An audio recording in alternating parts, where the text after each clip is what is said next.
anti kati neera tuba tukomyewo mu kibuga kyaffe ekimanyikibwa nga Pearl City. Eno ye capital city ey'e Uganda empya, okitegeera bulungi. Downtown yaffe twagimaze, though tetunagimaliriza bulungi naye tugira tutambulira awo mpola mpola. So olwaleero twagala zimba metro station, okitegeera bulungi, metro station esooka mu Uganda, okitegeera bulungi. So waliwo omusajja omu yakomentize ku video yange n'agamba mbufe bamufuna mpola twetaaga metro station, okitegeera. So olwaleero gye tugenda okubazimbira, naye nga bw'olaba awo traffic twamutereezezza, tetukyalina buzibu bwa traffic jam. Twakoze interchanges ez'enjawulo, amakubo twagalongoosezza era buli kimu kiri smooth essaawa zino. So tetukyalina any issue bwekituuka ku nsonga ya traffic, kitegeera bulungi. Eno ye interchange tukyasinza obbeera nayo nga nnene nga ngazi. Eri tulinawo n'eno. So this is our small interchange. Eno nayo ekufulumya mu kibuga nga bwekuyingiza, ng'era ng'ekutwala kaalo kaffe akapya ke twakoze eri mu lusozi, ke twazimbye eri mu lusozi. Waliwo akaalo akapya akamanyikibwa nga Kasozi. The name speaks for itself. Tulinawo kano ka interchange nga kakuyingiza eri mu oil refinery. Wano nawo tulinawo metro, eyo bus station yaffe.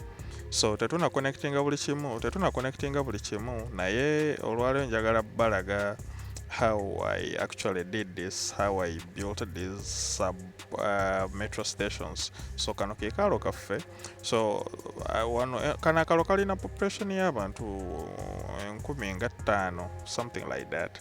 So most of these people we baleeta a lot of traffic issues. So twasazeewo zimba metro station so that abantu abalekerawo okukozesa emmotoka so that they can use public transport, okitegeera. So ngenda batwalako mu ka time lapse nga bwenzimba metro station yaffe mu kino ekibuga kyaffe, oba mu downtown oba mu kibuga kyaffe ekimanyikibwa nga Pearl City, Uganda's new capital city.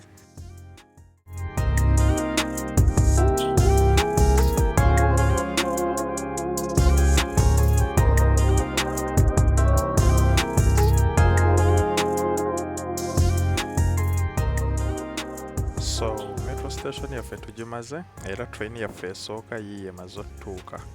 Eri eno etandikidde eno ku kitundu kyaffe ekimanyikibwa nga Kasozi.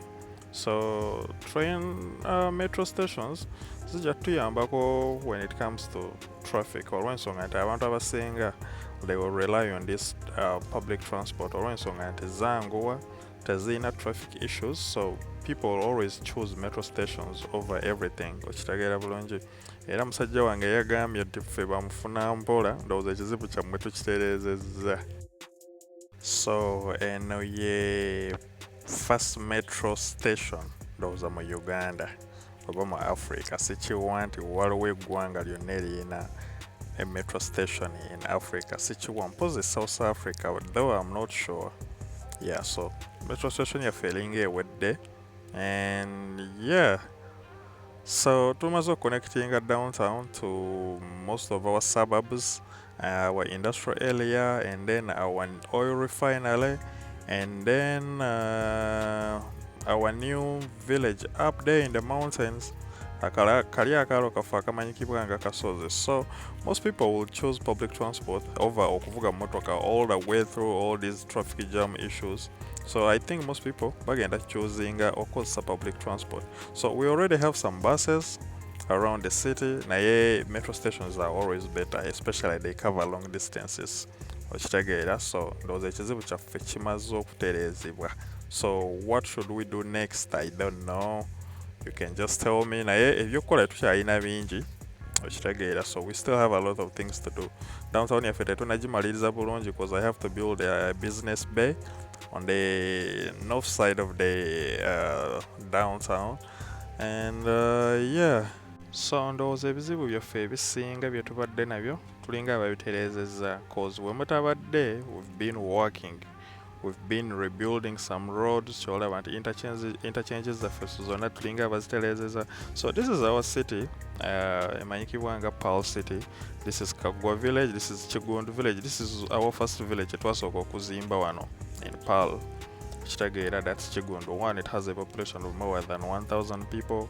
wali tulinawo Kigundu 2, wali waggulu tulinawo Kayanja, wali tulinawo Kagwa, tulinawo Katooke East, tulinawo Katooke West, kitegeera. So we are doing fine. Ekibuga kyaffe kikyali mukula. That's Kagwa village. We have a population of 900 people. So that's Kayanja Heights. We have a population of 1,000 and something. This is Katooke East. So yeah, this is our city. Nobaitayo Mchikajjo.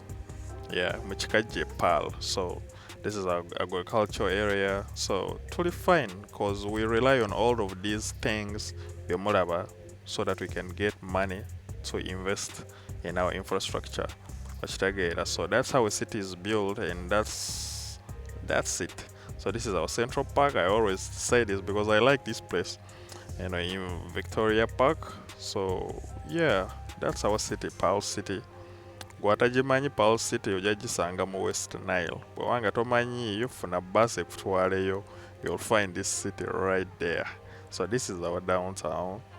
Kitegeera wali waggulu nabagambye wengenda ozimba something like a financial zone, ozimbeyo offices and stuff like that. So yeah, kubanga tulina abantu bangi abasomye, so they need something like a financial district. Kitegeera, and it's always around the downtown area. So we're tugenda ogizimba. So this is our metro station. Ndowooza metro station esooka mu Uganda, to be honest. So that's our city. I think I will catch you in another one, guys. See you next time.